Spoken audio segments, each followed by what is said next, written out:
धनतेरस पर क्या क्या खरीद सकते हैं? धनतेरस के दिन सोना, चांदी और बर्तन खरीदना शुभ माना जाता है। इससे घर में धन और समृद्धि आती है। इन वस्तुओं की खरीदारी से ये दिन और भी खास बन जाता है।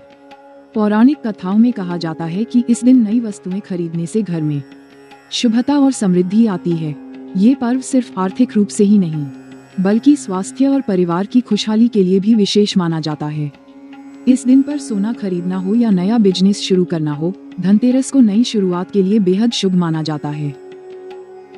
क्यों मनाते हैं धनतेरस का त्योहार? मान्यताओं के अनुसार इस दिन पर भगवान धन्वंतरी को भगवान विष्णु का अंशावतार माना जाता है। इस शुभ दिन पर भगवान धन्वंतरी के साथ विष्णु प्रिया माता लक्ष्मी, धन के देवता कुबेर और मृत्यु के देवता यमराज की पूजा का विधान है। भगवान धन्वंतरी जब समुद्र मंथन से प्रकट हुए थे, उनके हाथ में अमृत कलश होने की वजह से इस दिन बर्तन खरीदने की परंपरा है। इस वजह से इस दिन पर लक्ष्मी माता, विष्णु जी, भगवान धन्वंतरी और धन के देवता कुबेर जी की पूजा की जाती है। धनतेरस का त्योहार हमारे जीवन में सुख, शांति और समृद्धि लाने के उद्देश्य से मनाया जाता है। इस दिन किए गए अनुष्ठान और परंपराएं न सिर्फ हमें आर्थिक रूप से मजबूत करती हैं, बल्कि मानसिक और शारीरिक स्वास्थ्य की भी कामना की जाती है। धनतेरस की पूजा विधि। धनतेरस की पूजा छोटी दिवाली से एक दिन पूर्व की जाती है। इस दिन दीप जलाने का मुख्य उद्देश्य घर के आंगन और मुख्य द्वार को रोशन करना होता है, ताकि मां लक्ष्मी का घर में प्रवेश हो सके और घर में सुख समृद्धि बनी रहे।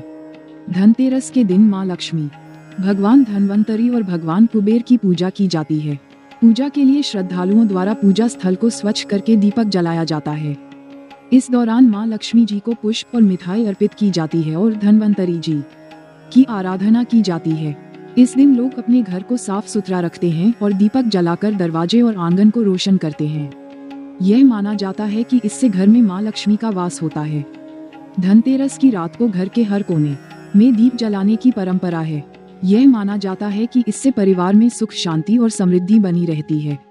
धनतेरस का त्योहार हमारे जीवन में सुख, शांति और समृद्धि लाने के उद्देश्य से मनाया जाता है।